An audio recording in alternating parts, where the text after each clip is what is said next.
கர்த்தருடைய பரிசுத்தமுள்ள நாமத்திற்கு ஸ்தோத்திரம். இன்றைய நாளின் கர்த்தருடைய வார்த்தையாக மார்க் எழுதின சுவிசேஷம் 11ஆம் அதிகாரம் 24வது வசனம். ஆதலால் நீங்கள் ஜெபம் பண்ணும்போது எவைகளை கேட்டுக்கொள்வீர்களோ அவைகளை பெற்றுக்கொள்வோம் என்று விசுவாசியுங்கள், அப்பொழுது அவைகள் உங்களுக்கு உண்டாகும் என்று சொல்லுகிறேன். கர்த்தராகிய இயேசு கிறிஸ்து இந்த உலகத்தில் அவர் ஊழியங்களை செய்து கொண்டிருந்த பொழுது அவர் சொன்ன வார்த்தை, நீங்கள் ஜெபம் பண்ணும்போது எவைகளை கேட்டுக்கொள்கிறோமோ அவைகள் நமக்கு கிடைக்கும் என்கிற ஒரு நம்பிக்கை, விசுவாசம் முதலாவதாக நமக்கு இருக்க வேண்டும். இந்த விசுவாசம் வர வேண்டுமானால் நாம் முதலாவது நம்முடைய நம்பிக்கை, விசுவாசத்தை இயேசுவின் மேல் வைக்க வேண்டும், அவருடைய போதனைகளின் மேல் வைக்க வேண்டும். அவர் சொல்லுகிற கட்டளைகளுக்கு, கற்பனைகளுக்கு நாம் கீழ்ப்படிய நிச்சயமாக அழைக்கப்படுகிறோம். ஆகவே நாம் அவருடைய கற்பனைகளுக்கும் கட்டளைகளுக்கும் கீழ்ப்படியும் பொழுது நாம் அவரிடத்தில் அன்பு கூறுகிறோம். அவரிடத்தில் அன்பு கூறும் பொழுது நாம் கேட்கிறவைகளை அவர் நமக்கு தருகிறவராக இருக்கிறார். 1 யோவான் 5ஆம் அதிகாரத்தில் வேதம் எப்படியாக சொல்லுகிறது, நாம் எதையாகிலும் அவருடைய சித்தத்தின்படி கேட்டால் அவர் நமக்கு செவி கொடுப்பார் என்பதே அவரை பற்றி நாம் கொண்டிருக்கிற தைரியம். ஆகவே நம் கர்த்தருடைய சித்தத்தின்படி நாம் எதை கேட்டாலும் அவர் நமக்கு செய்வார். நம்முடைய வாழ்வின் அநேக தேவைகள் இருக்கலாம். நாம் கர்த்தரிடத்தில் விண்ணப்பிக்கும் பொழுது சில காரியங்கள் சீக்கிரத்தில் நடைபெறுகிறது, சில காரியங்களுக்கு கர்த்தர் நம்மை காத்திருக்க பண்ணுகிறார், சில காரியங்கள் நடைபெறுவதில்லை.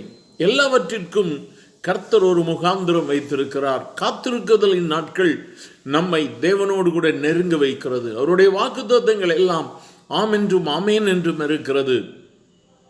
ஆனால் நாம் ஜெபிக்கும் பொழுது முதலாவதாக நம்முடைய நம்பிக்கை கிறிஸ்துவின் மேல் வைக்கப்பட வேண்டும், நம்முடைய விசுவாசம் அவரின் மேல் வைக்கப்பட வேண்டும். நிச்சயமாக இயேசு எனக்கு பதில் கொடுப்பார். ஆகவே தான் நீதிமொழிகளில் வேதம் சொல்லுகிறது, நிச்சயமாகவே பதில் உண்டு, உன் நம்பிக்கை வீண் போகாது. இந்த வார்த்தைகளை கேட்கிற தேவ பிள்ளையே, இந்த நாளிலும் என்னுடைய ஜெபத்திற்கு இன்னும் பதில் கிடைக்கவில்லை என்று சொல்லி ஒருவேளை உங்களுடைய இருதயத்தில் நீங்கள் எண்ணிக்கொண்டு இருப்பீர்களானால், மத்தேயு 7ஆம் அதிகாரம் 7ஆம் வசனத்தில் இயேசு சொல்லுகிறார், கேளுங்கள் அப்பொழுது உங்களுக்கு கொடுக்கப்படும். ஆகவே நாம் கேட்பது தேவ சமூகத்தில் அவருடைய சித்தத்தின்படியாக இருக்கும் பொழுது கர்த்தர் நிச்சயமாக அதை நமக்கு தருவார். அதில் சந்தேகமே கிடையாது. ஆகவே நாம் எதை செய்தாலும் எதை கேட்டாலும் விசுவாசத்தோடு கூட தேவனுடைய சமூகத்தில் அமர்ந்து கேட்கும் பொழுது கர்த்தர் நமக்கு பதில் கொடுக்கிறார். நாம் ஜெபிக்கலாம். எங்கள் அன்பின் ஆண்டவரே, ஆசீர்வதிக்கப்பட்ட இந்த காலை வேளைக்காக நன்றி. இந்த வார்த்தைகளை கேட்டுக்கொண்டிருக்கக்கூடிய உடைய பிள்ளைகள் தங்களுடைய ஜெப வாழ்க்கையில் விசுவாசத்தோடு கூட முன்னேறி செல்ல கர்த்தர் உதவி செய்யும். சோர்ந்து போகாதபடிக்கு, பலவீனப்பட்டு விடாதபடிக்கு, அவிசுவாசங்கள் வந்து விடாதபடிக்கு இயேசுவின் மேல் முழுமையாக சார்ந்திருந்து தொடர்ந்து இந்த விசுவாச போராட்டத்தில் வெற்றி பெற கர்த்தர் உதவி செய்யும். நிச்சயமாகவே பதில் உண்டு, உன் நம்பிக்கை வீண் போகாது என்று சொன்ன கர்த்தர் உடைய பிள்ளைகளுடைய ஜெப விண்ணப்பங்களுக்கு பதில் கொடும்.